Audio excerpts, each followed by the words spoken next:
Bismillahirrahmanirrahim. Assalamualaikum warahmatullahi wabarakatuh. Waalaikumsalam warahmatullahi wabarakatuh. Waalaikumsalam warahmatullahi wabarakatuh. Alhamdulillah. Salatu wassalamu ala asrofil anbiya'i wal mursalin wa ala alihi wa sahbihi ajma'in amma ba'du.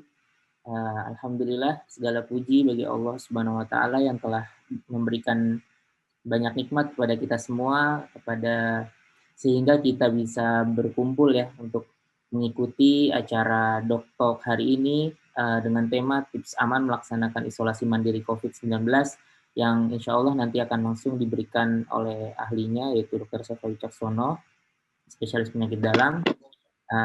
Sholawat serta salam kita sampaikan juga kepada tauladan kita, baginda besar Nabi Muhammad Shallallahu Alaihi Wasallam yang telah membimbing kita ya dari zaman kegelapan hingga zaman terang, sehingga kita bisa merasakan indahnya kenikmatan beragama Islam sampai saat ini.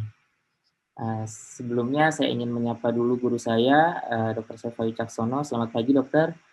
Terima kasih telah hadir di acara pagi ini. Sebelum kita masuk ke dalam sesi pemaparan dari beliau, izinkan saya untuk membacakan CV dari Dr. Sefa.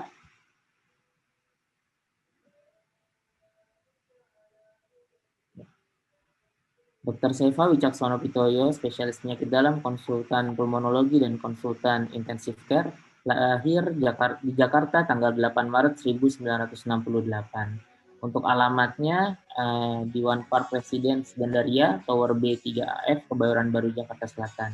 Beliau mulai pendidikan dokter dengan melewati pendidikan dokter umum di FKUI tahun 1993, lalu melanjutkan di kuliah spesialis penyakit dalam untuk menjadi dokter spesialis penyakit dalam di FKUI juga di tahun 2002. Lalu Dr. Sefa melanjutkan pendidikannya di konsultan pulmonologi PAPDI tahun 2006, dan yang terakhir beliau mengambil pendidikan konsultan intensif care Perdici UI tahun 2008.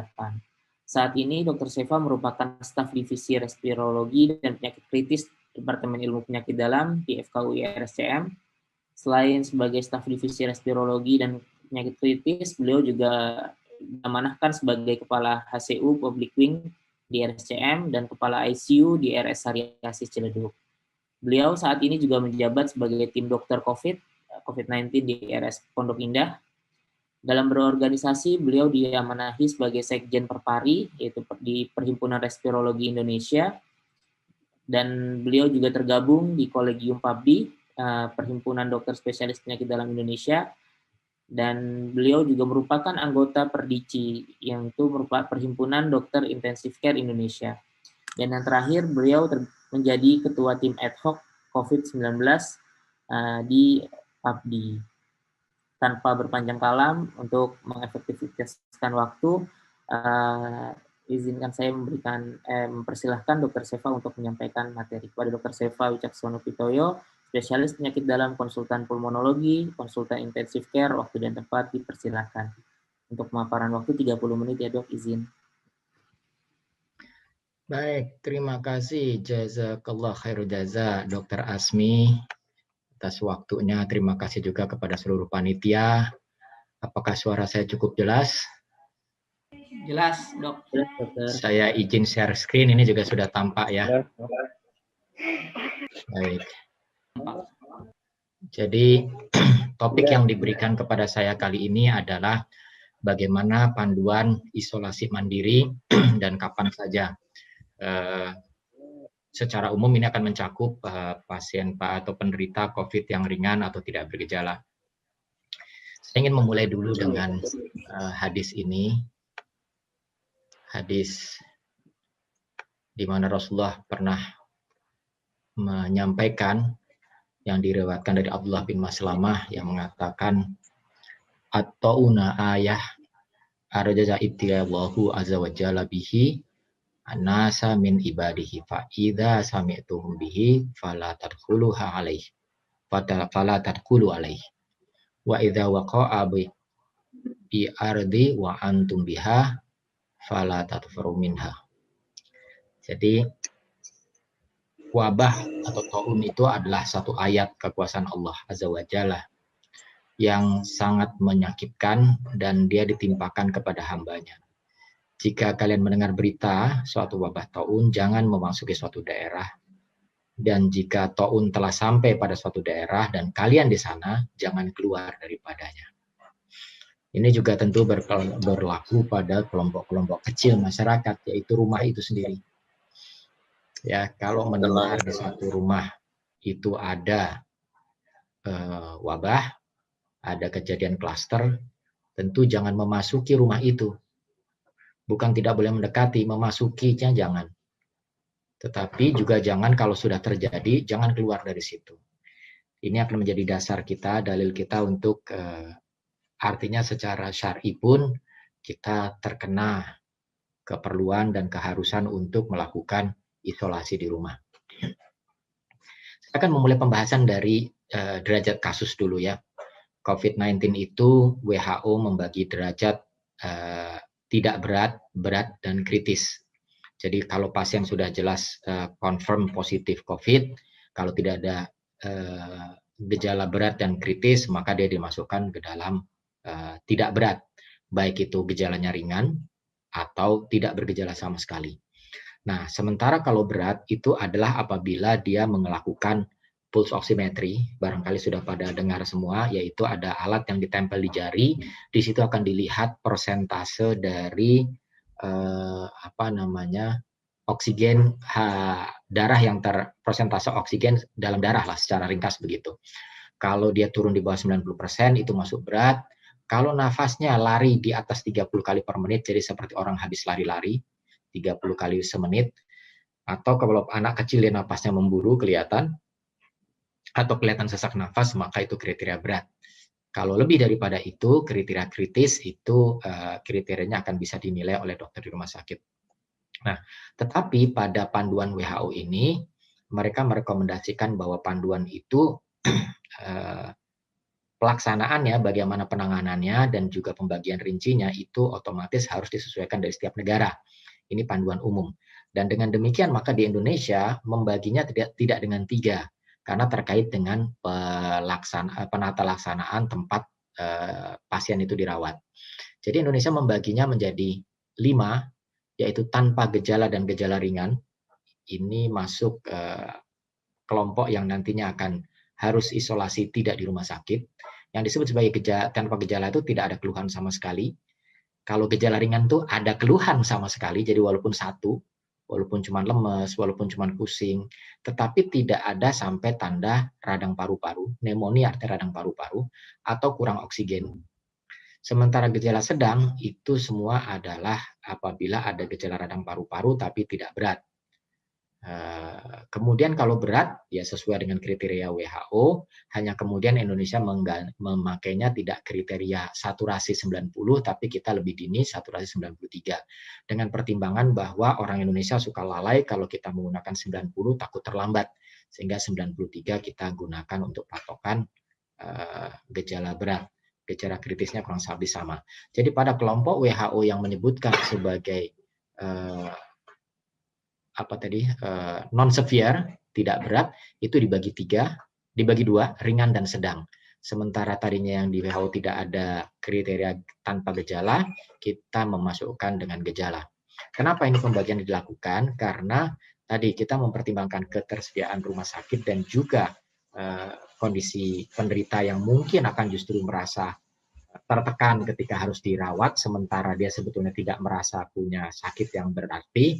Karena itu kita membagi kelompok ada yang tanpa gejala dan gejala ringan, kelompok yang abu-abu inilah yang kemudian akan disarankan untuk isolasi mandiri, atau apabila isolasi mandiri tidak bisa, maka dia harus isolasi di fasilitas isolasi.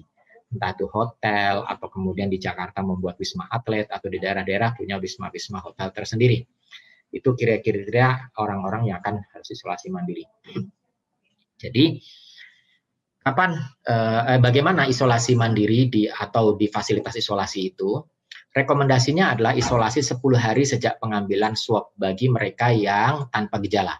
Bagi yang tanpa gejala tentu kita tidak bisa menjadi patokan kapan gejala awal. Yang lebih penting sebetulnya adalah kapan gejala awal, bukan swabnya. Kapan gejala awal itulah kapan ada gejala, bukan demam, tapi kapan sekedar hilang penciuman, sekedar demam, sekedar batuk, sekedar sakit kepala, sekedar lemes, apapun sekedar, itu adalah awal mula gejala. Nah, setelah itu, kemudian kita hitung ke depannya. Akan tetapi, bagi mereka yang tidak ada gejala, tentu tidak ada kapan gejalanya. Jadi kita gunakan kapan swab pertamanya.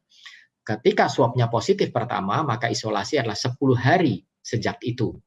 Kemudian setelah 10 hari disarankan untuk kontrol ke fasilitas kesehatan tingkat pertama atau FKTP, misalkan klinik atau puskesmas, bukan rumah sakit, di dalam setelah 10 hari tersebut. Setelah 10 hari selesai maksud saya, bukan di dalam.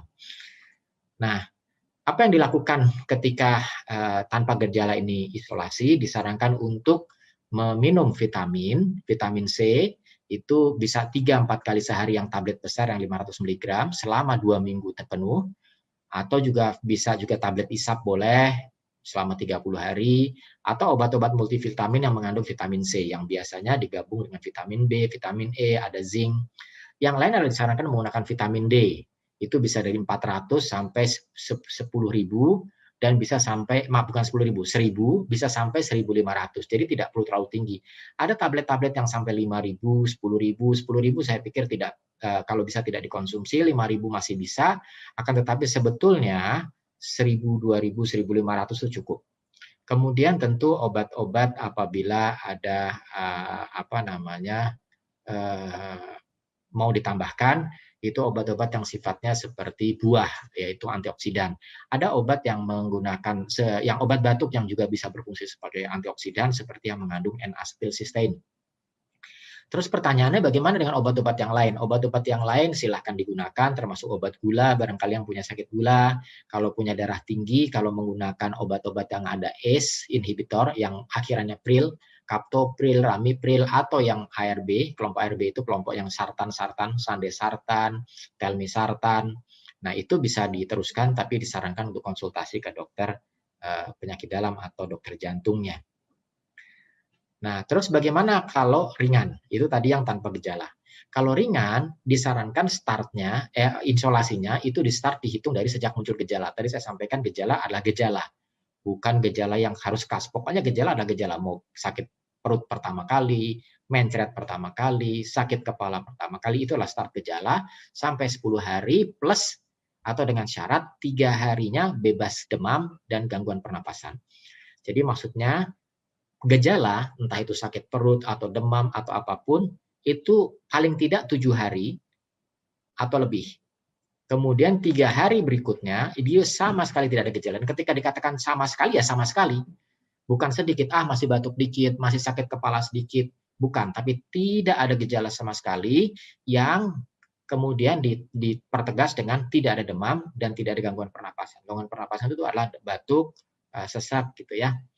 Nah, kalau ternyata ini tidak tercapai, jadi sampai 10 hari masih ada juga batuk-batuk, atau 10 hari masih meriang-meriang, maka isolasi dilanjutkan 3 hari bebas gejala sesudahnya.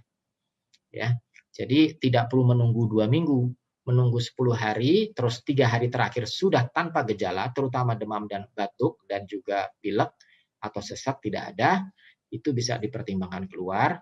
Tapi kalau gejalanya masih ada di atas 10 hari, sesudah 10 hari minimal 3 hari lagi tidak bergejala, atau kalau keburu harus bekerja, banyak alasan untuk bekerja, mungkin kebutuhan kantor atau aktivitas kita yang lain yang mengharuskan, maka walaupun tidak tercapai 10 hari ditambah 3 hari, maka kita bisa menggantinya dengan swab 2 kali negatif dalam selang 24 jam. Jadi hari ini sampai besok 2 kali negatif, sekali-sekali negatif masing-masingnya, itu tanpa menunggu 10 hari kita bisa keluar. Jadi sebetulnya kalau kita membaca ini, kenapa kita harus 10 hari dan tanpa gejala, itu untuk menghemat swab. Jadi tanpa swab kita bisa berani dipersilahkan untuk menebak atau berani bertaruh bahwa saya bakal negatif. Kalau sudah 3 hari berturut-turut tanpa gejala, terutama demam dan batuk, dan kalau bisa tanpa gejala semuanya, apapun, sekedar meriang, demam, sakit kepala, kalau sudah di atas 10 hari atau minimal 7 hari gejalanya terus hilang, dan 3 hari tanpa gejala, setelah itu kontrol di klinik atau puskesmas. Nah, selama gejala ringan itu di rumah atau isolasi, kita berikan vitamin C, seperti tadi, juga bisa vitamin C isap, juga bisa multivitamin, bisa juga vitamin D, persis seperti dengan obat-obat yang tanpa gejala, tetapi mungkin perlu ditambahkan dengan azitromisin. Ini perlu ke dokter, karena itu biasanya di puskesmas atau klinik akan diberikan obat ini sebagai tambahan, dan juga perlu ditambahkan antivirus. Antivirusnya bisa oseltamivir 2x1 atau favipiravir dengan start 2x8 tablet. 1.600 mg itu 2x8 tablet. Jadi jangan menganggap, oh 8 tablet dosis tinggi. Enggak, itu memang dosisnya. 2x8 tablet, 1 hari dilanjutkan 2x3 tablet sampai minimal 5 hari. Itu kalau kemudian ada gejala. Kalau tidak ada gejala, kita tidak memberikan antivirus. Setelah itu obat gejala boleh diberikan apapun juga. Kalau sakit kepala, obat sakit kepala, batuk, obat batuk, dan seterusnya. Kalau tanpa bergejala tentu tidak diberikan gejala, wong dia tidak bergejala. Nah, sekarang bagaimana yang bisa dikerjakan dalam isolasi mandiri? Isolasi mandiri itu direkomendasikan oleh pedoman 5 organisasi profesi di Indonesia, organisasi spesialis profesi spesialis di Indonesia, itu dilakukan untuk tanpa gejala dan gejala ringan sebagaimana Kementerian Kesehatan tadi, dengan pertimbangan seperti ini. Kalau ini dijawab, pertanyaan-pertanyaan dijawab tidak, maka isolasi harus dilakukan di fasilitas isolasi, di hotel atau kemudian di pusat seperti Wisma Atlet. Itu apabila salah satu pertanyaan ini dijawab dengan tidak. Yang pertama, apakah pasien tinggal sendirian? Apakah pasien memiliki jaringan untuk membantu isolasi mandiri? Jadi dia tinggal sendirian, tapi dia harus punya akses orang yang membantu, mensuplai makanannya, mempertimbangkan kalau dia harus berkomunikasi, baik itu secara langsung datang ke depan pintu rumahnya, tidak masuk tadi ya, atau lewat jalur misalkan telepon atau WA. Kalau dia tidak, maka dia harus pindah ke fasilitas isolasi mandiri.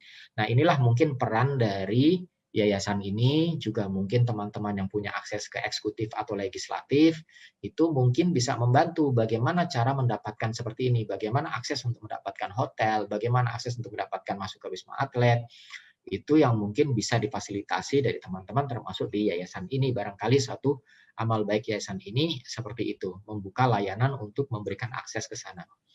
Kemudian yang berikutnya adalah apakah sistem keluarga pasien itu dapat membantu pelaksanaan isolasi mandiri atau memungkinkan. Kalau jawabannya tidak, maka di fasilitas isolasi. Kalau masih bisa, maka dia bisa diisolasi di rumah. Kemudian yang ketiga, apakah pasien memiliki kecacatan? Misalkan tidak bisa bergerak, tidak bisa makan sendiri, tidak bisa komunikasi.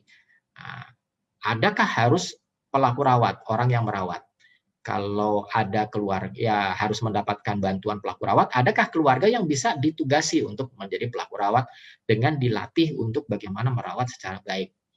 Kemudian yang berikutnya, apakah keluarga bisa memahami, cukup bisa mengerti, cukup terdidik untuk bisa mengerti bagaimana cara membatasi diri dari risiko terinfeksi? Ataukah yang berikutnya adalah apakah keluarga bisa memahami cara mengawasi, termasuk pasien sendiri bisa memahami cara mengawasi tanda-tanda bahaya. Seperti tadi minimal pulse oximetry dia ada dan bisa mengawasi. Oh, ini sudah di bawah 95. Oh, ini di bawah 93. Nah, ada nggak itu bisa? Kalau ada, silahkan. Tapi kalau tidak ada, pergi ke fasilitas isolasi. Terus juga pertimbangkan faktor psikis, mentalitas, ketakutan perawatan barangkali, kemudian faktor sosial ekonomi, kemungkinan kondisi rumah. Nah, ini semua menjadi pertimbangan apakah isolasinya mandiri atau isolasi difasilitasi. Nah, sekarang bagaimana kalau kita betul memutuskan untuk isolasi di rumah? Yang pertama, batasi tempat pasien di rumah. Usahakan untuk tidak ke ruang bersama. Bahasa sopannya meminimalisasi, tetapi kalau dia bisa tidak sama sekali, itu akan jauh lebih baik. Yaitu kamar terpisah, kamar mandi terpisah, tidak makan di ruang makan atau ruang keluarga. Selalu menggunakan masker apabila terpaksa keluar kamar, cuci tangan sesering mungkin, terutama sebelum menyentuh barang dan sebelum menyentuh muka sendiri. Kemudian jaga jarak kalau harus lewat, kalau bisa di atas 1 meter. Kemudian etika batuk itu kalau batuk ditutup. Kalau setelah tutup pakai tangan, ya tangan langsung cuci tangan. Kalau tidak, ya ditutup pakai bahu seperti ini misalkan. Kemudian pisahkan pakaian dipakai untuk bisa dicuci terpisah dari yang lain. Terus usahakan ukur suhu tubuh secara sering, termasuk ukur saturasi pulse oximetry. Kemudian kenali tanda-tanda misalkan kok jadi nafasnya mencepat menjadi lebih dari 30 kali.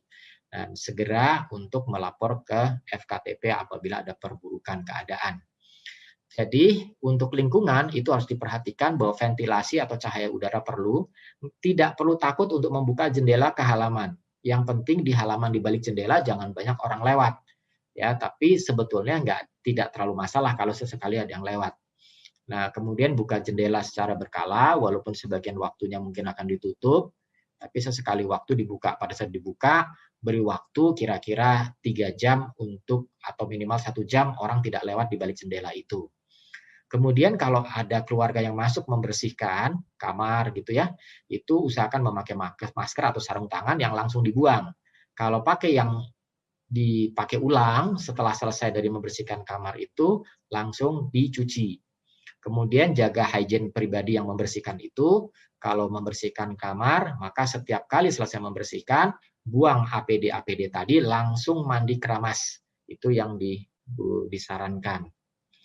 Kemudian secara umum keluarga yang serumah itu perlu memperhatikan bahwa mereka harus di-swab, kemudian selalu menggunakan masker walaupun di rumah, kemudian jaga jarak sekali lagi lebih 1 meter, seringkali mencuci tangan, kalau tidak pakai air sabun ya paling tidak pakai hand rub, kalau bisa setiap mau sentuh muka atau setelah menyentuh barang itu harus dilakukan, sirkulasi rumah secara umum harus selalu dijaga.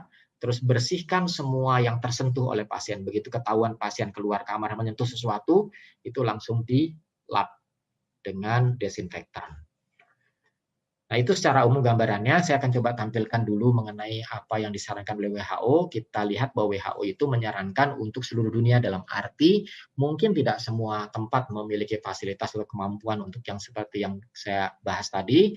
Mungkin, jadi kemudian mungkin di sini ada beberapa modifikasi sedikit.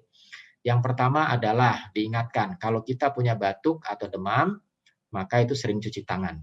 Ya, kemudian selalu tinggal di rumah, jangan kerja walaupun belum positif, tapi begitu ada batuk dan demam selalu harus di rumah saja. Kemudian usahakan minum yang banyak dan makan banyak makanan bergizi dan juga terutama buah. Kemudian kalau ada batuk atau demam, langsung pisahkan tanpa menunggu positif. Kemudian selalu pakai masker, jaga jarak lebih dari 1 meter. Kemudian usahakan ada ventilasi cukup walaupun tidak sepanjang hari dibuka. Ada waktu-waktu tertentu yang dibuat kesepakatan dengan orang rumah kapan akan dibukanya. Kalau batuk tutup mulutnya, kalau bisa pakai bahu. Kenapa? Karena kalau di tangan masih bisa meper kemana-mana, tapi kalau bahu dia tidak, relatif lebih sedikit meper kemana-mana. Kalau mulai sesak nafas, silahkan lapor ke dokter. Atau kalau ada saturasi meter, patokannya saturasi meter di bawah 95. Yang wajib adalah di bawah 93 harus ke rumah sakit, tapi mulai mencari rumah sakit pada 95. Kemudian yakinkan pasien penderita itu makan cukup gizi, kemudian pakai masker kalau membersihkan, tapi usahakan jangan menyentuh muka setelah kemudian merawat pasien sebelum cuci tangan dan mandi. Kemudian segala alat makanan segera dicuci langsung atau dibuang kalau pakai alat makanan disposable setelah dipakai oleh pasien. Kalau setelah cuci langsung, virusnya mati oleh deterjen dan sabun cuci. Jadi sebetulnya langsung dicuci langsung juga bisa. Usahakan selalu cuci tangan setelah kontak dengan pasien dan jangan menyentuh muka terlebih dahulu. Kemudian setiap kali mengambil makanan juga begitu, langsung dicuci. Dan sebelum makan kita juga selalu cuci tangan dulu. Terus kemudian setelah toilet juga harus pakai sabun. Ya.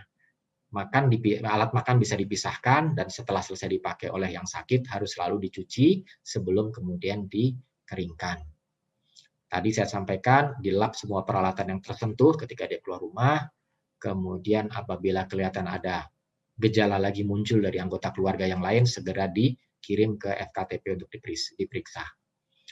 Nah, yang berikutnya adalah berkaitan dengan deteksi dini. Ini sudah kalau misalkan orang itu sudah ada, yang ingin saya tambahkan dengan deteksi dini adalah kenapa? Karena seringkali kita banyak temukan kasus yang terlewat. Jadi dianggap bukan apa-apa, akibatnya kita terlambat, kondisi sudah berat, atau sudah menulari dan merebak kemana-mana. Jadi begini, gejala COVID itu bisa salah satu, bukan semua, bisa salah satu dari gejala ini. Yang 80%-nya ada demam, 70%-nya ada batuk. Tapi jangan lupa, ada yang hanya lemas, ada yang rasanya capek saja. Ada juga yang cuma kehilangan penciuman, atau ada yang hanya kehilangan rasa. Kemudian yang lain adalah sakit tenggorokan, ada diare, sakit perut, kemerah-merahan di kulit, kemudian sakit kepala, nyeri-nyeri sendi, kemudian juga mata merah. Kalau ada salah satu dari gejala itu, tolong di masa pandemi ini segera diperiksakan untuk kemungkinan COVID-19. Ya. Nah, kalau kemudian gejalanya menjadi lebih khas, maka kita akan lihat, yaitu apabila demamnya meningkat di atas 38, atau 2 dari gejala, yaitu batuk, pilek, sakit kepala tadi yang saya sebutkan, itu menjadi suspek atau probable. Jadi, kalau 1 gejala, itu langsung diperiksa, ketika masuk 2 dari gejala itu, atau dengan demam saja salah satu, itu masuk suspek atau probable. Ya, saya ulang. Jadi, kalau salah satu gejala ada, itu sudah harus diperiksakan. Statusnya belum tersangka, belum kemungkinan, suspek itu tersangka, probable itu kemungkinan, tetapi tetap harus diperiksa. Begitu ada ketemu demam, atau 2 dari gejala yang tadi, itu masuk dalam tersangka atau kemungkinan. Kemudian kriteria epidemiologis itu juga bisa, misalkan 14 hari tinggal di Jakarta, ya kita semua masuk lah ya, 14 hari pernah berkunjung ke area yang bertransmisi, atau ada kontak, baik kontak orang yang batuk-batuk atau yang confirm. Ya, nah, sekarang tadi selanjutnya adalah tanda bahaya. Kalau isolasi mandiri, tanda bahaya apa yang diawasi? Tadi saya nyampaikan pulse oximetry, napas di atas 30, kalau saturasi di bawah 95, apalagi di bawah 93, itu perlu diperhatikan. Tapi ada gejala yang lain yang harus diperhatikan, yaitu kesadaran mulai turun, jadi mulai nggak nyambung kalau bicara, apalagi sudah nggak tidur tidak bangun-bangun, atau gambaran bibir membiru, wajah membiru, atau rasa tertekan dan sesak di dada. Itulah tanda-tanda bahaya yang menyatakan kita harus ke rumah sakit. Mungkin itu sedikit yang saya sampaikan, mudah-mudahan cukup bisa menggambarkan apa yang dibutuhkan dari diskusi ini. Jazakumullah khairan katsiran atas perhatiannya. Terima kasih Dr. Azmi. Falyatafadhal. Terima kasih kepada Dr. Sefa atas penjelasannya dan pemaparannya yang sangat jelas, sangat mencerahkan, terutama untuk kita semua yang mungkin sahabat kita di sekeliling kita banyak yang sedang mengalami isolasi mandiri saat ini. Kita masuk ke dalam sesi tanya jawab ya Dok. Izin saat ini sudah ada 1 orang yang raise hand dari Mas Nun. Boleh dipersilahkan jika ingin bertanya secara langsung, Mas.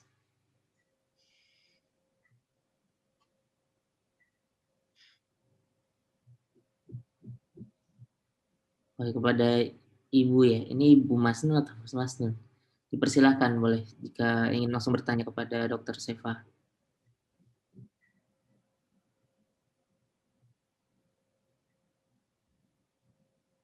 Sepertinya mungkin masih ada kendala teknis, Dok. Izin saya izin Dok, saya membacakan pertanyaan yang di chat. Ini ada pertanyaan dari Bu Lina, Dok. Untuk pertanyaannya ada 3 pertanyaan. Yang pertama, untuk yang orang yang tanpa gejala, bolehkah serumah dengan orang yang positif dengan gejala? Yang kedua adalah, perlukah setelah 14 hari isoman harus swab lagi? Mungkin tadi sudah sempat dijelaskan oleh Dr. Sefa. Yang ketiga adalah untuk sisa makanan seperti misalkan kurma atau yang lainnya di dalam box, masih bolehkah dimakan setelah sebelumnya dimakan oleh orang yang terkonfirmasi positif, Dokter? Dimakan dengan orang lain mungkin yang belum terkonfirmasi atau tidak ada gejala, apakah boleh? Mohon izin jawaban, Dok. Terima kasih. Baik, jadi untuk pertanyaan yang terakhir dulu, itu berkaitan sama makan. Tadi kan disampaikan bahwa tempat makan saja disarankan dipisah, apalagi makanan tentunya. Jadi sudah pasti akan dipisahkan. Nah, apakah setelah 14 hari apakah harus diswab? Dulu memang peraturan kita atau saran kita adalah setelah 14 hari diswab lagi. Itu sebelum kita mengerti tentang penyakit ini. Kemudian selanjutnya kita lama-lama mengerti pada penyakit ini bahwa kalau swab positif itu kemudian ternyata tidak bergejala, maka kalaupun diperiksa itu virusnya sudah tidak menular dan sudah tidak hidup lagi. Dengan demikian sekarang panduannya berubah. Kalau sudah di atas 10 hari, berarti 14 hari masuk kan? Sudah di atas 10 hari atau bahkan di atas 7 hari. Di atas 7 hari tanpa gejala, tapi syaratnya tanpa gejala. Tanpa gejala itu berarti tanpa batuk sama sekali, tanpa demam sama sekali, tanpa meriang sama sekali. Ketika itu ada, maka tidak perlu disuap. Bolehkah disuap? Boleh-boleh saja, tetapi sayang mubazir. Karena pemeriksaannya menjadi keluar biaya. Tetapi kalau tidak sama sekali gejala, setelah sakitnya di atas 7 hari, apalagi 2 minggu, tidak perlu disuap lagi, dinyatakan langsung sembuh. Itu kira-kira protokol yang sekarang. Tapi kalau 14 hari masih tetap suka dehem-dehem, badan masih meriang, ya itu tetap harus disuap kembali. Kalau perlu, kalau tidak mau keluar biaya untuk disuap, ya tunggu sampai 2 pekan lagi, jadi 4 pekan semuanya. Begitu. Jadi penantian sekian hari itu merupakan bayaran dari melakukan swab. Kalau kita 3 hari, 4 hari, kemudian mau cepat keluar, saya nggak ada gejala kok. Saya maunya 3 hari aja, setelah itu saya perlu kerja. Swab 2 kali sebagai bayaran atas mempercepat dari 7 hari, 10 hari itu. Kira-kira filosofinya begitu. Swab 2 kali negatif, walaupun kita sakit baru 3 hari, tapi kemudian hilang gejalanya, itu membayar dari isolasi yang lama. Kira-kira filosofinya seperti itu. Tapi tadi, swab itu harus dengan alasan kuat, karena swab itu terbatas. Jumlahnya terbatas. Jangan lupa, kalau kita gunakan, orang lain mungkin justru lebih membutuhkan kembali. Belum lagi biayanya. Itu mungkin yang jadi pertimbangan. Allahu a'lam bishawab. Baik, terima kasih dokter atas penjelasannya. Ya, ini ada pertanyaan selanjutnya dok, dari Bu Lilis dari Petut. Ada 3 pertanyaan juga. Yang pertama, apakah benar pasien yang positif COVID kalau sudah isolasi 10 hari virusnya sudah tidak menular? Mungkin sudah dijawab tadi oleh Dr. Seva, jika tidak ada keluhan, sudah lewat 10 hari, dianggap virusnya sudah tidak menular. Tapi yang harus digarisbawahi adalah tidak ada gejala sama sekali. Untuk pertanyaan keduanya, apakah orang yang sudah terkena COVID ada tanda-tanda tertentu dan apakah dia sudah terbentuk antibodinya? Untuk pertanyaan kedua. Dan pertanyaan ketiga, apakah ada keluhan lagi setelah seseorang sudah dinyatakan negatif COVID? Mungkin pada pasien-pasien yang sudah negatif COVID tapi rasanya masih ada keluhan dok yang berkepanjangan. Mungkin mohon penjelasannya dokter. Terima kasih. Baik, terima kasih. Jadi bagi mereka-mereka yang terkena COVID, itu sebagian bisa tidak bergejala sama sekali. Nah, bagi yang tidak bergejala sama sekali, tadi disarankan untuk tidak mendekati orang lain supaya kita tidak menularkan ke orang lain. Walaupun untuk dia, insya Allah aman saja.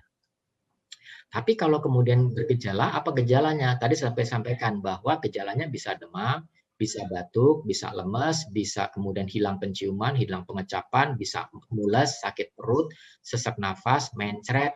Itu salah satu saja, itu bisa merupakan gejala dari COVID, bisa juga banyak. Nah, tadi apalagi pertanyaannya? Izin dok, pertanyaan yang keduanya tentang antibodi dok. Kira-kira orang-orang tertentu apakah kita bisa mengetahui bahwa seseorang tersebut telah terkena COVID sebelumnya, dok? Ya, jadi kalau orang itu sudah COVID positif kemudian sembuh, kita berharap dia mendapatkan kekebalan. Tetapi memang penelitian menunjukkan kekebalan itu hanya mencapai 94%. Jadi ada sekitar 6%, ya 2-6% orang yang walaupun sudah kena sakit, dia tidak dapat antibodi. Caranya bagaimana? Terpaksa kita periksa laboratorium. Cara paling simpelnya adalah melakukan pemeriksaan rapid test antibodi. Dengan rapid test yang hanya 15 menit itu, keluar antibodi sekedar untuk tahu kekebalannya ada atau tidak, IgG atau IgM-nya. Akan tetapi, itu tidak menunjukkan berapa jumlahnya, hanya ada atau tidak. Kalau jumlahnya apakah cukup besar untuk membuat kita akan terkebalkan ataukah tidak cukup besar, tidak bisa dinilai. Walaupun kalau ada, kita berharap cukuplah untuk mencegah kita untuk tidak tertular lagi. Walaupun sekarang mulai ada tanda-tanda, mulai dicurigai oleh para peneliti, tentu karena COVID ini baru belum confirm betul, yaitu kita mulai lihat bahwa gejala ketebalan itu akan bertahan hanya sekitar 3-8 bulan. Artinya setelah itu bisa-bisa kekebalan kita hilang dan kita bisa tertular kembali. Nah, itu yang harus dijaga. Tetapi biasanya dalam 1-2 bulan pertama, umumnya kekebalan itu cukup kuat, terutama 1 bulan pertama. Karena itu, tadi ada pertanyaan, kalau orang kemudian dia sudah positif, kemudian negatif, di serumahnya masih ada yang positif, bolehkah serumah? Boleh. Kan tadinya pernah sama-sama positif. Jadi boleh.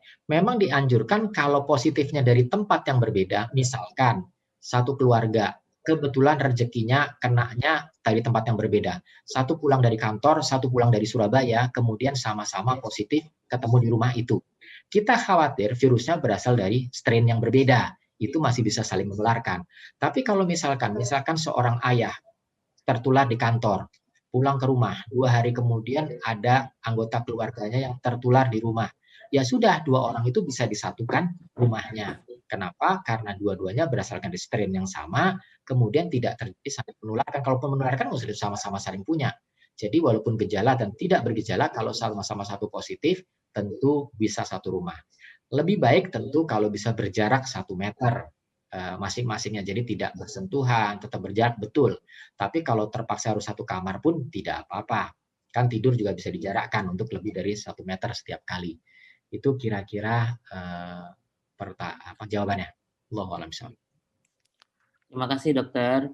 Ini ada pertanyaan lagi dok. Ini ada 2 pertanyaan. Coba saya gabungkan. Yang pertama terkait ketika ini dari Bu Dian Saksianti dan Bu Fatiah dari Petut ingin bertanya jika memang ada keluhan dok, terutama mungkin keluhannya anosmia atau hilang kemampuan menghidu, tetapi ternyata saat di swab negatif dok, gitu. Apakah perlu untuk dilakukan isolasi mandiri langsung 14 hari tanpa dilakukan swab terlebih dahulu? Jadi pasiennya ada gangguan menghidu, tapi tidak lakukan swab, tapi langsung berinisiatif isolasi mandiri 14 hari. Kira-kira apakah bisa dilakukan seperti itu dokter? Ya, yang disarankan adalah apabila gejala yang tipikal, jadi gejala kehilangan penghidu itu adalah gejala yang jarang tetapi tipikal, karena hampir jarang penyakit, hampir tidak ada penyakit yang punya gejala seperti itu. Sehingga itu cukup khas. Tetapi sebetulnya itu gejala yang jarang. Nah, kalau ada gejala seperti itu, disarankan untuk swab sampai positif. Jadi kalau satu negatif, ulang besoknya, tes lagi, siapa tahu yang berikutnya positif. Tapi tadi saya sampaikan, apabila kita tidak melakukan melakukan swab berulang, apapun alasannya, fasilitasnya tidak terjangkau, biayanya terlalu besar dan seterusnya, maka pembayaran atas 2 kali swab itu adalah isolasi mandiri. Dengan kata lain, maka silahkan saja kalau tidak dilakukan swab, langsung isolasi mandiri 2 pekan, atau kalau 7 hari penghidunya rasa kehilangan penghidunya menghilang, maka ditambah 3 hari tanpa gejala, dia bisa keluar bebas tanpa swab. Baik dokter. Berarti tetap kita pada pasien-pasien yang memiliki gejala spesifik, terutama kehilangan gangguan penghidup, kemampuan penghidup, maka disarankan untuk dikejar swabnya dok ya, apakah positif atau negatif memang. Baik.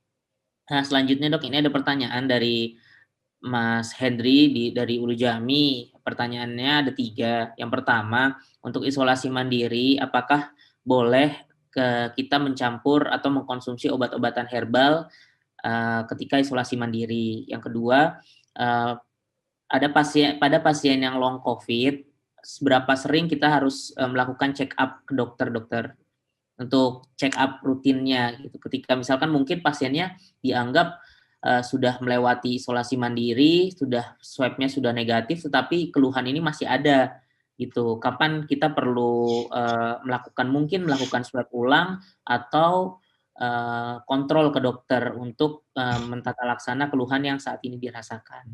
Dan yang ketiga, terkait keluhan long COVID ini yang gejala sequelae yang dirasakan oleh pasien COVID, apakah dari penelitian yang ada atau data-data yang ada, keluhan tersebut bisa sembuh total, dokter? Terima kasih.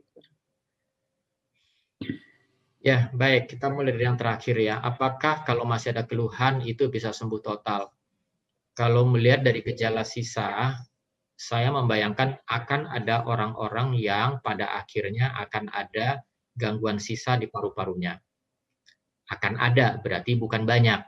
Seperti TBC. TBC diobati, bisa sembuh sempurna, tetapi ketika sembuh dari lukanya, ada mungkin sedikit codet atau parut di paru-parunya. Itu mungkin bisa menimbulkan keluhan sedikit, atau tidak menimbulkan keluhan sama sekali, hanya kalau di foto ronsen, itu ada bekasnya. Itu bisa terjadi barangkali, sebagaimana TBC juga.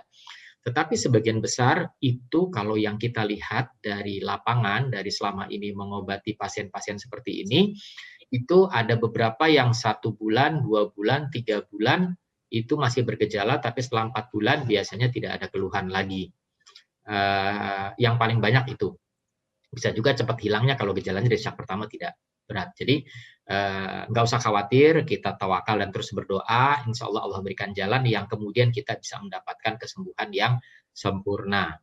Itu berkaitan dengan gejala, perpanjangan gejala. Terus pertanyaannya adalah, bagi mereka yang bergejala terus, apakah perlu disuap terus? Iya, sebaiknya disuap terus. Mungkin untuk menjarakkan tidak usah terlalu sering. Paling cepat 7 hari sekali, saya sendiri rekomendasikan 10 hari sekali. Kemudian yang berikutnya adalah, apakah perlu? Kalau tadi pertanyaan apakah boleh disuap? Saya katakan sih boleh. Tapi apakah perlu? Nah ini yang menjadi pertanyaan memang. Kenapa? Karena umumnya mereka-mereka yang sudah di atas 1 bulan, di atas 4 pekan, atau apalagi di atas 6 pekan, 1,5 bulan, kalaupun dia masih bergejala dan swabnya positif, itu umumnya tidak pernah ada lagi yang tertular di sekelilingnya. Jadi kalau saya menilai bahwa gejala yang ada itu gejala sisa. Virus yang ada yang swab positif itu bisa jadilah potongan virus, jadi bukan virus hidup. Dengan kata lain, kalau saya secara pribadi, apabila gejalanya hanya tidak, artinya bukan gejala sakit, hanya sisa, tadinya demam, batuk, sesek, lemes, terus kemudian sekarang sudah aktivitas, tapi kalau jalan suka batuk-batuk, kalau beraktivitas kok sempat ngos-ngosan, tapi tidak ada meriang, tidak sakit kepala. Kalau misalkan itu saja kita alami, sementara swabnya sudah sampai 6 pekan, di atas 4 pekan deh, masih positif juga, saya abaikan biasanya. Saya anggap yang di atas itu sebetulnya adalah sisa potongan virus yang tidak lagi menular. Jadi saya tidak pernah meminta pasien untuk melakukan swab ulang lagi. Nah, tetapi kalau misalkan masih mau dilakukan tentu boleh. Tapi pertanyaannya tadi, boleh ataukah harus, itu suatu yang berbeda. Kalau mau yakin silahkan di swab ulang. Tapi kalau tidak, biasanya saya melakukan pemeriksaan rapid test saja. Kalau rapid testnya positif, imunoglobulin G-nya, IgG-nya positif, itu berarti sudah mendapatkan kekebalan. Dengan kata lain, swab positif pun bisa diabaikan kalau sudah di atas 1,5 bulan. Tapi kalau IgG-nya tidak terbentuk, rapidnya negatif, artinya tergolong orang yang kemudian dia terinfeksi, tapi tidak berhasil membentuk kekebalan. Nah, yang seperti ini saran saya kejar terus sampai negatif, baru beraktivitas keluar. Kira-kira proses cara berpikirnya begitu. Allahu a'lam bishawab. Baik dokter, mungkin tadi ada satu pertanyaan dok, kira-kira apakah ada tempatnya menggunakan obat herbal dokter di saat isolasi mandiri? Terus terang tidak mudah untuk menjawab ini karena setiap kita menjawab kita perlu melakukan clinical trial, dan untuk herbal kita tidak punya banyak clinical trial untuk itu. Bagaimana misalkan obat standar tadi oseltamivir misalkan atau favipiravir antivirus, kemudian dibarengi dengan obat tradisional herbal, entah itu dari Indonesia maupun dari China, seperti sekarang itu terkenal Lianghua atau apa itu ya, tidak ada clinical trial. Sehingga demikian saya tidak bisa melarang karena mengatakan bahwa itu buruk, tapi saya juga tidak bisa menganjurkan karena menyatakan itu baik. Ya, jadi kalau mau dicoba silahkan dengan risiko sendiri. Saya jujur saja selama ini dari pengamatan saya sih tidak ada efek samping yang jelas gitu. Jadi kalau mau dipakai silahkan saja, tapi juga tidak ada efektivitas juga yang kemudian terbukti. Allahu a'lam. Baik, izin untuk menyimpulkan, berarti tadi ada batasan waktu dianggap seseorang yang mengalami gejala long COVID tidak perlu atau kita tidak mengkhawatirkan untuk menularkan, yaitu di saat 4 minggu ya dok ya? 4 minggu Ya, pasien. dengan catatan tidak ada gerak konstitusional ya, gejala seperti meriang, kemudian sakit kepala, hanya sekedar gejala lokal batuk ya. Kalau gejala lokal batuk bisa panjang. Baik dokter, siap dokter. Ini ada pertanyaan ini dok, pertanyaan selanjutnya dok dari Bu Lulu di Pesanggerahan. Ketika kita merasakan badan tidak enak, penciuman tetapi normal dokter, apakah kita harus langsung melakukan swab PCR atau boleh dengan penapisan dulu dengan rapid test atau swab antigen? Jika nanti hasilnya ternyata positif, baru kita pindah ke swab PCR dokter. Mohon penjelasannya dokter. Baik, kita balik saja cara berpikirnya. Misalkan dilakukan rapid test pada saat gejala seperti itu, misalkan dilakukan rapid test dan hasilnya positif, maka kita sebetulnya kalau saya di era pandemi ini, saya sarankan itu dianggap COVID. Jadi secara klinis tidak perlu lagi lakukan swab. Tetapi secara administratif, secara pembiayaan, karena pemerintah tetap menggunakan standar swab adalah sebagai kriteria untuk didaftarkan di dalam statistik negeri ini berapa kasus confirm, juga nanti apabila harus berobat, kemudian dia harus dirawat, rumah sakit itu ditanggung oleh pemerintah apabila swabnya positif, maka dia perlu melanjutkan swab positif itu untuk keperluan administratif pembiayaan ketika dirawat. Bukan untuk diagnosisnya. Itu kalau dia positif. Nah, sekarang pertanyaannya kalau hanya tidak enak badan, kemudian dia rapid dulu dan hasilnya negatif, bagaimana?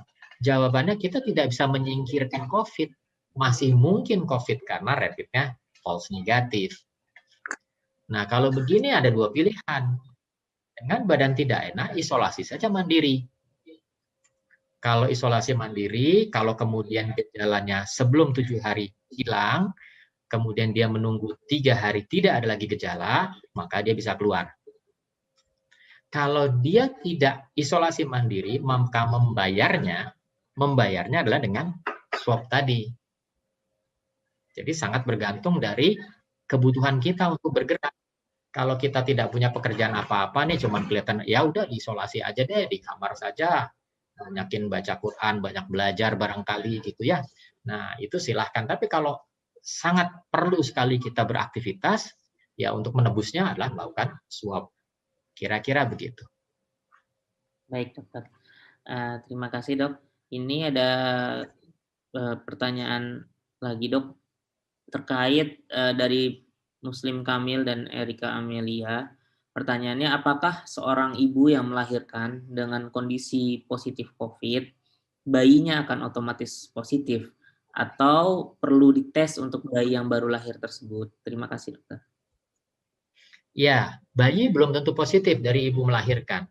Kalau tata cara melahirkannya baik, jadi waktu melahirkan dijaga maskernya, si ibu tidak langsung pegang anaknya, kemudian mereka yang menerima anaknya bukan orang yang pegang tangan dan bagian atas ibunya. Itu yang kalau dijaga tidak perlu. Yang disarankan adalah begitu bayi itu lahir, diawasi, 2 hari kemudian dilakukan tes. Kalau ternyata positif, bayi tertular. Kalau tidak positif, berarti bayi tidak tertular. Baik, jadi tetap ada kemungkinan untuk bayi tidak positif ya dok, dan tidak terjadi penularan di dalam kehamilannya. Baik. Ini dok ada pertanyaan terkait dari Bu Handayani terkait plasma convalescence. 5 hari yang lalu bapak saya baru menjalani plasma convalescence dan sudah diswab kembali, hasilnya negatif. Tetapi saat ini pasien masih menggunakan oksigen dan saturasinya masih 92. Apakah pada kondisi seperti ini pas virus COVID-nya masih aktif atau memang bagaimana dokter? Ya, jadi kalau swab negatif, apalagi kalau sudah dilakukan 2 kali dengan selang 1 hari berbeda, itu kita bisa prediksi. Kita insya Allah itu sudah tidak ada virusnya. Kenapa masih perlu oksigen? Karena parunya masih rusak. Jadi parunya terlanjur rusak, walaupun sudah kering. Nah, kerusakan paru itu menyebabkan oksigen sulit masuk. Nah, itu yang menyebabkan pakai oksigen berkepanjangan.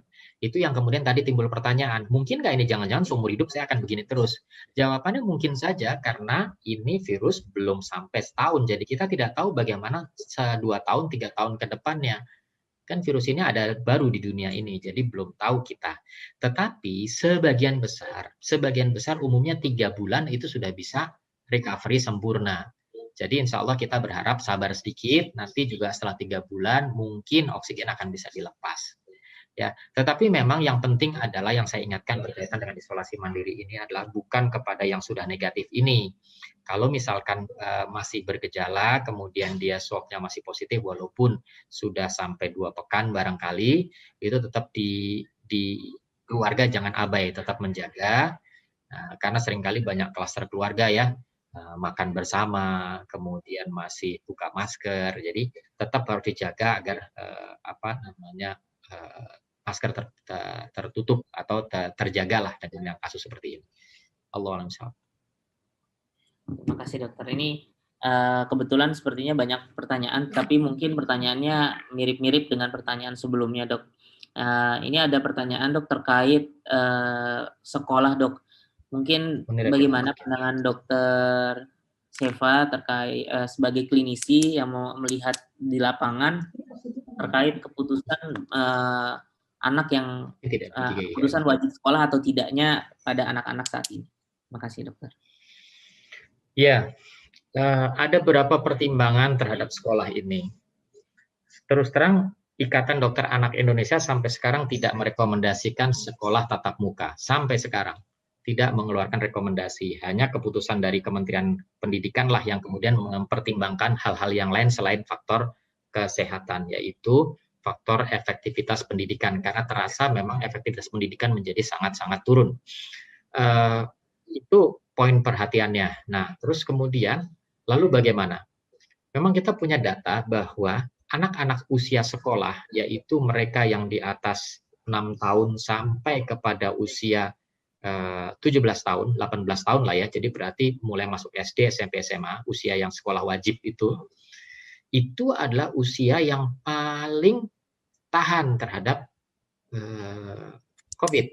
Jadi kalau terkena COVID, itu hampir bisa diperkirakan mereka akan selamat. Yang rentan yang di bawah itu, yang kecil sekali, yang bayi barangkali, atau yang justru sudah di atas 50 tahun. Jadi sebetulnya memang mereka-mereka yang kemudian umur segitu masuk sekolah, resiko untuk jadi korban itu sedikit, tapi resiko sakit ada. Yang kita pikirkan, karena itu selalu saya sampaikan kemana-mana, yang kita pikirkan adalah mereka ini akan bisa potensi untuk menjadi pembawa keluar. Berapa kali kejadian kita, pesantren-pesantren itu terjadi wabah, clustering, korbannya satu pun tidak ada dari santri. Santri banyak yang sakit, tapi tidak jadi korban. Korbannya kiainya. Jadi ketika dia menulari kiainya, atau kalau anak itu sekolah pulang pergi, bukan pesantren, maka yang kita harus perhatikan adalah kakek neneknya di rumah. Nah, itu yang menjadi perhatian kita. Sehingga kemudian saya pernah sampaikan di beberapa kali tempat, termasuk di Satgas Nasional, saya bilang, kalau mau dibuka sekolah, syaratkan bahwa mereka harus pulang terpisah dari kakek neneknya. Bagaimana caranya? Kalau perlu dibuat satu RT, itu gotong royong, semua di seluruh Indonesia, setiap RT itu mengelola orang tuanya. Jadi setiap orang 60 tahun ke atas dikumpulkan dalam satu tempat, katakanlah itu. Misalkan seperti itu. Dan itu mungkin dilakukan ketika terjadi gotong royong yang sangat-sangat kuat di kalangan masyarakat. Dan ini mungkin Yayasan Bumi bisa mempertimbangkan ini pada tempat-tempat tertentu, klaster yang menjadikan katakanlah semacam tempat-tempat penjagaan, di mana ada penampungan atau ada asrama gitu bagi orang tua untuk dipisahkan dari anak-anaknya. Nah, itu yang kemudian menjadi perhatian kita. Allahumma sholli. Terima kasih dokter atas pandangannya. Dok, ini ada pertanyaan menarik dok terkait sisi lain dari COVID, yaitu tentang vaksin dok.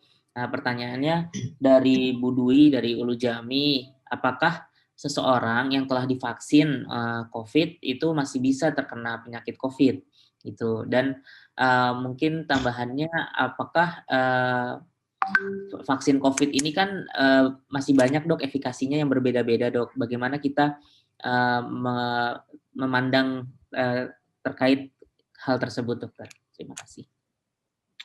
Baik, untuk vaksin itu kita mengenal dua istilah sekarang, efficacy dan effectivity. Efficacy itu adalah keberhasilan vaksin itu bekerja. Dan untuk vaksin yang beredar di Indonesia sekarang hanya satu, yaitu Sinovac, CoronaVac dari buatan Sinovac. Itu efekasinya itu 94 sampai 97%. Ya, penelitian di Bandung 97% untuk orang Indonesia, di Turki hanya 91%, di Brasil 94%, kira-kira 91 sampai 97%. Artinya apa?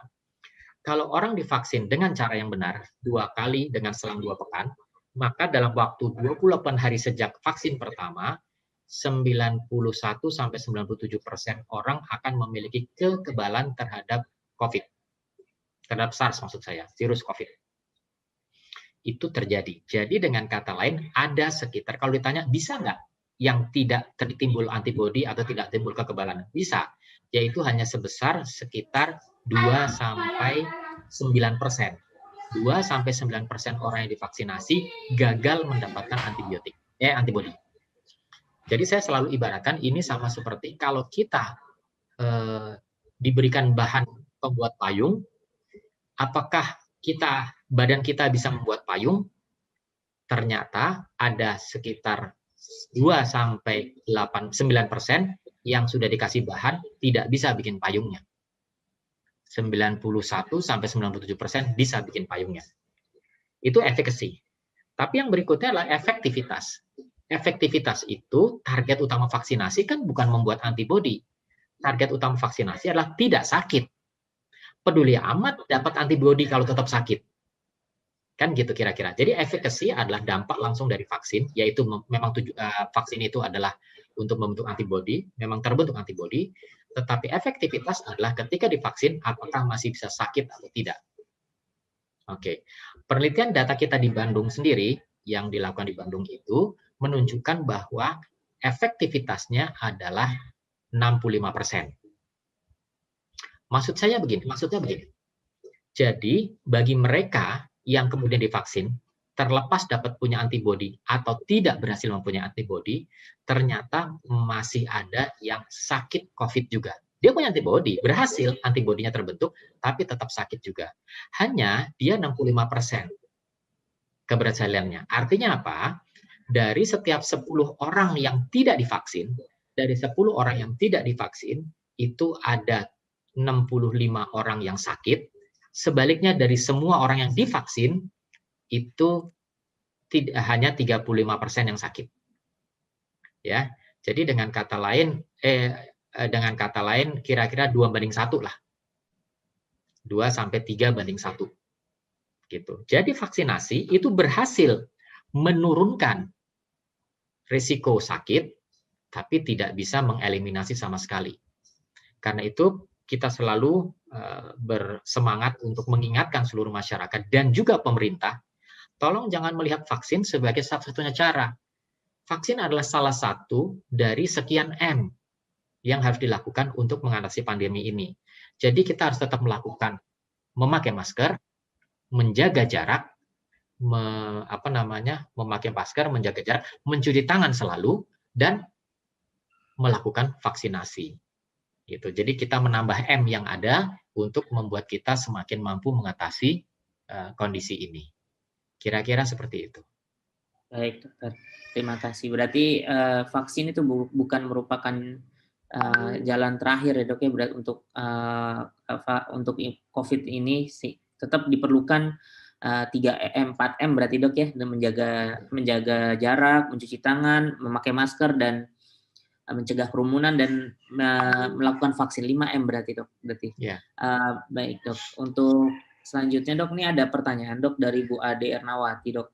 Menurut dokter, bagaimana pandangannya terkait pandemi ini? Kira-kira sampai kapan era pandemi ini berakhir?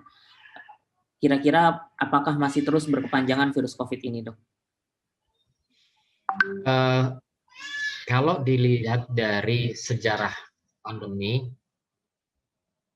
itu tidak ada yang tidak berakhir, jadi akan berakhir. Ya, dari sisi teoritis, kalau virus sudah kena ke sebagian besar manusia, dia berhenti juga. Karena secara teoritis setiap manusia mesti akan memiliki kekebalan ketika dia terinfeksi, sebagaimana vaksinasi. Jadi vaksinasi itu sebenarnya mempercepat infeksi. Daripada menunggu seluruh dunia terinfeksi dulu, kemudian kita baru selesai pandemi, lebih baik divaksinasi, diinfeksikan secara ringan gitu. Itu kira-kira konsep vaksinasi kan. Nah, kita mempercepat itu sebetulnya. Nah, tetapi berapa lama sampai seluruh atau sebagian besar masyarakat kita kena, itu tentunya butuh waktu. Nah, itu yang kemudian sulit dijawab. Dulu ketika awal-awal orang memprediksi, ini paling 3 bulan hilang. Banyak epidemiolog yang itu bilang begitu. Saya memprediksi nggak mungkin. Kemungkinan itu akan 3 kali lebih panjang daripada apa yang diprediksi oleh para epidemiolog waktu itu. Sehingga saya bilang, ini akan melewati Desember, sehingga kemungkinan kita akan mengalami penurunan pada bulan, untuk Indonesia ya, kita akan mengalami penurunan pada bulan Desember. Tapi ternyata semua prediksi itu salah, termasuk hitungan saya bahwa kita mengalami penurunan pada bulan Desember. Artinya lebih panjang lagi daripada itu. Jadi Allahu a'lam, Allah yang mengetahui. Tapi mestinya kalau lihat dari perkembangan yang sekarang ini, ya kita berharap kita memprediksi kita akan masih berjuang pada tahun 2021 ini. Tapi mudah-mudahan sih 2022 kita sudah resolusi, artinya kita sudah nggak punya masalah itu, tetapi aktivitas kita tetap. Jadi misalkan kita tetap masih dalam program vaksinasi, kita masih tetap ada pelayanan, tetapi sudah bukan menjadi pandemi besar lagi. Kira-kira begitu.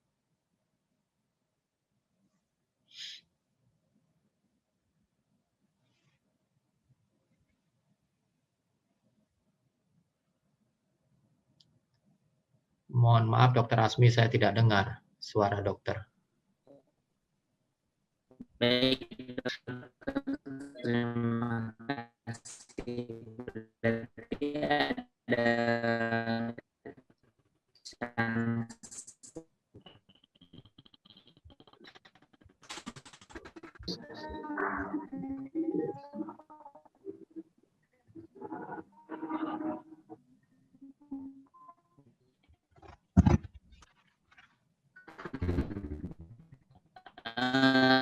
izin dok, apakah sudah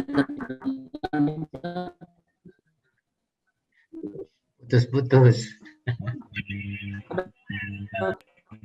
Mohon maaf.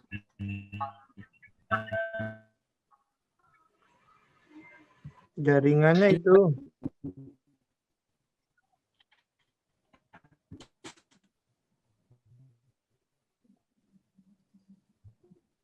Ya. Baik, Dokter Asmi kelihatannya masih agak sulit.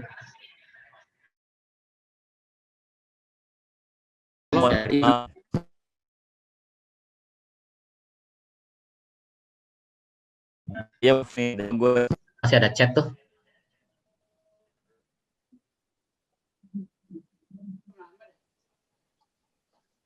Ya lanjut aja dok. Siapa? Dokter siapa? Ya, ya. Pak Iksan nih. HMI. Ya, silakan. Wawan udah divaksinasi 3 kali. Tapi masih positif terus, itu kenapa ya? Bahkan mau yang keempat ini. Di swab maksudnya?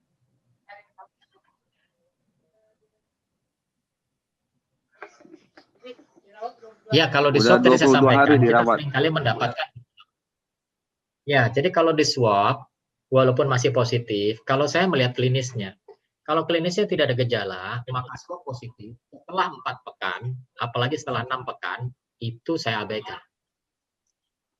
Karena setelah 6 pekan, itu biasanya adalah sisa virus. Karena swab itu tidak mencek virusnya, tapi mencek potongan virusnya. Bangkai kalau di bawah gitu ya. 4 pekan saya nggak berani. 4 sampai 6 pekan itu borderline. Di atas 6 pekan kita anggap sebagai sisa virusnya. Karena virus itu punya ciri khas satu. Dia hilang sendiri, dia mati sendiri karena perilakunya dia yang terlalu rakus, dia berkembang biak terlalu cepat. Sehingga kemudian dia rusak sendiri. Nah, ketika sudah dari 6 pekan, itu kalaupun kita swab, kita colek hidungnya, kita cari potongan-potongan virusnya, mungkin kita masih bisa dapatkan tulangnya, kita masih bisa dapatkan ekornya, kita masih bisa dapatkan giginya, kita masih bisa dapatkan bulunya, tapi tidak berarti virus utuhnya ada. Berarti itu bangkainya gitu ya? Kira-kira begitu. Tapi syaratnya dokter harus memeriksa dan meyakinkan bahwa fisiknya memang tidak ada keluhan kelainan sama sekali. Ya, baik, jazakallah, Dokter Sepa. Amin ya. Mohon izin dok, apakah suara saya sudah terdengar dok sekarang dok? Ya, alhamdulillah.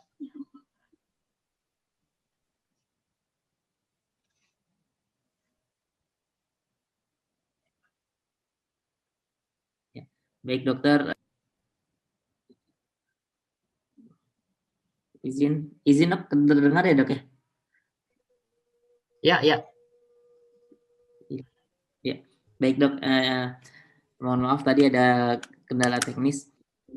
Pertanyaan selanjutnya dok, apakah yang dimaksud dengan punya akses dok? Tadi kan dokter sempat mengatakan akses jika pasien memerlukan isolasi mandiri dokter. Apakah perlu memiliki akses untuk ditangani di Wisma Atlet atau fasilitas penanganan COVID tertentu? Mohon penjelasan dok. Terima kasih. Selanjutnya yang kita harus akui. Ya, kita harus akui bahwa memang betul semua rakyat itu punya hak, punya kesempatan untuk mendapatkan fasilitas isolasi ketika tidak bisa melakukan isolasi mandiri di rumah. Itu sudah disediakan oleh Pemda Tangerang, Pemda DKI, Pemda yang lain, itu dengan menyewa hotel, juga kalau di Hotel Wisma Atlet, itu juga dilakukan untuk DKI. Nah, tetapi yang saya maksud dengan akses adalah akses informasi. Anggota Dewan yang ada kita, kemudian ada barangkali orang-orang eksekutif kita, orang yang bekerja di pemerintahan, dan bekerja seperti itu punya akses informasi tentang bagaimana cara administratifnya melaporkannya. Nah, dengan demikian itu bisa kita bantu. Termasuk Yayasan Bumi. Menurut saya Yayasan Bumi perlu untuk mengusahakan untuk mendapatkan akses informasi itu. Sehingga kemudian ketika ada orang-orang di lingkungan kita yang bisa kita bantu untuk mendapatkan informasi dan dibantu untuk mendapatkan tempat isolasi itu, kita bisa menghubungkannya dengan akses itu. Secara formal untuk seluruh rakyat Indonesia untuk tidak dibeda-bedakan latar belakang dan kondisinya, itu adalah puskesmas. Jadi setiap orang yang kemudian tidak memiliki kesempatan untuk isolasi di rumahnya karena rumahnya mungkin tidak bisa memisahkan dari yang lain, kamar mandi tidak bisa sendiri, dia bisa melapor ke puskesmas dan puskesmas berkewajiban sebelum peraturannya begitu untuk mencarikan tempat isolasi di luar rumahnya. Baik dok. Terima kasih dokter. Nah, jadi dengan demikian misalkan contohnya karena sudah ada aturan puskesmas begitu, selain si penderita ini mungkin Yayasan Bumi begitu tahu bisa membantu menguruskan. Kan kalau yang bersangkutan itu sendiri positif, khawatir juga dia pergi-pergi kemana untuk mengurus itu, takut dia kemudian katakanlah menularkan. Sehingga kemudian kita tahu kita bisa membentuk tim yayasan ini setiap kali menguruskan ke puskesmas. Tolong ini ada orang yang positif, dia butuh untuk isolasi tempat, bisa dibantu tidak gitu. Nah, itu yang saya bilang dengan akses tadi.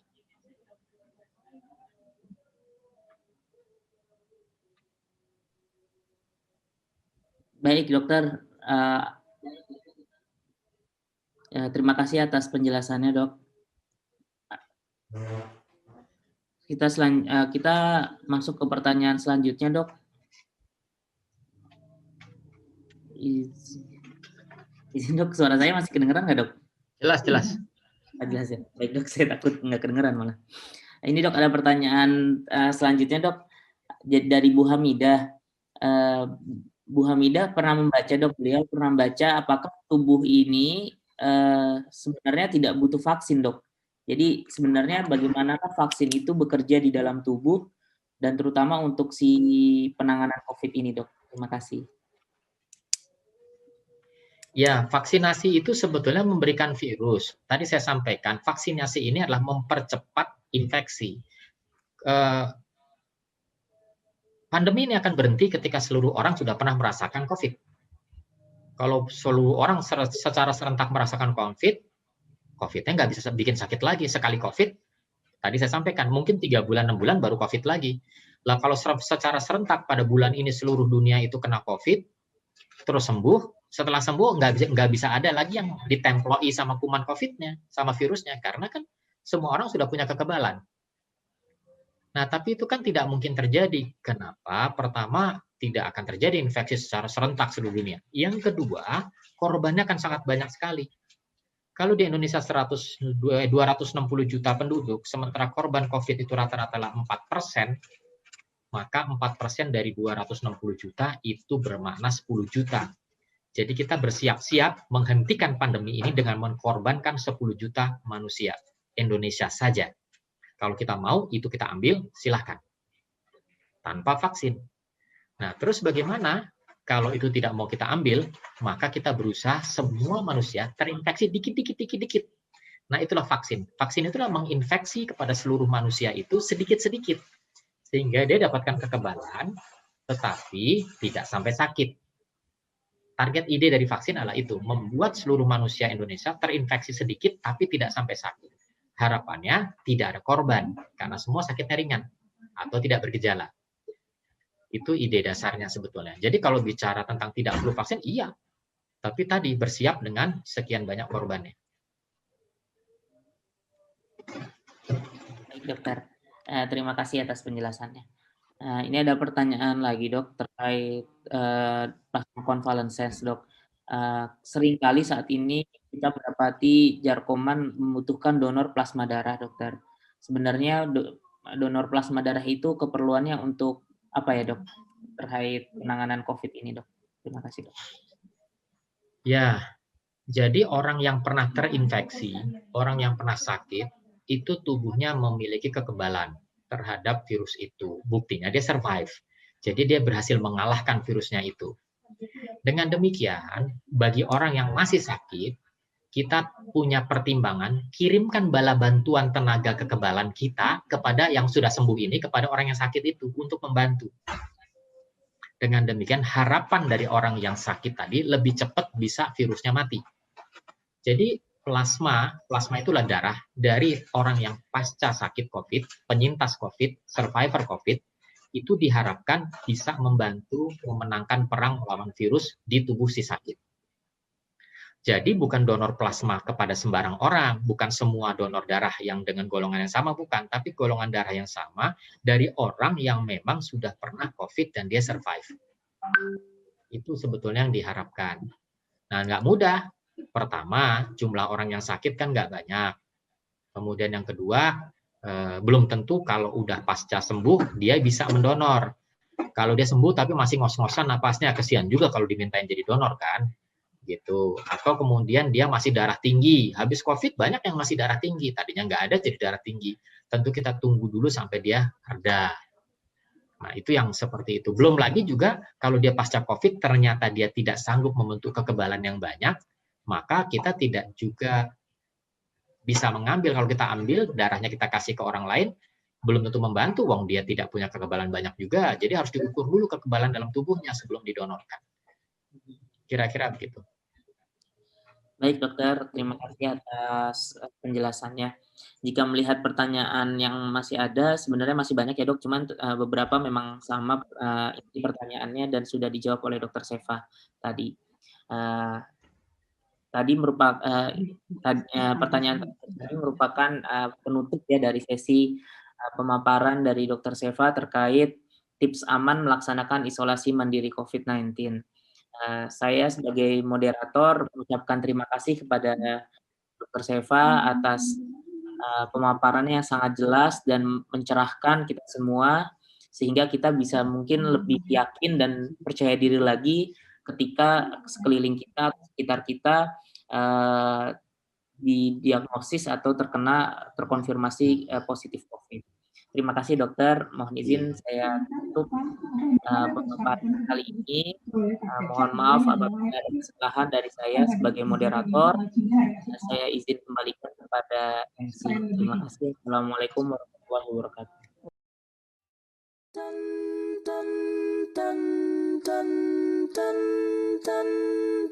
مولاي صل وسلم دائما أبدا على حبيبك خير الخلق كلهم مولاي صل وسلم دائما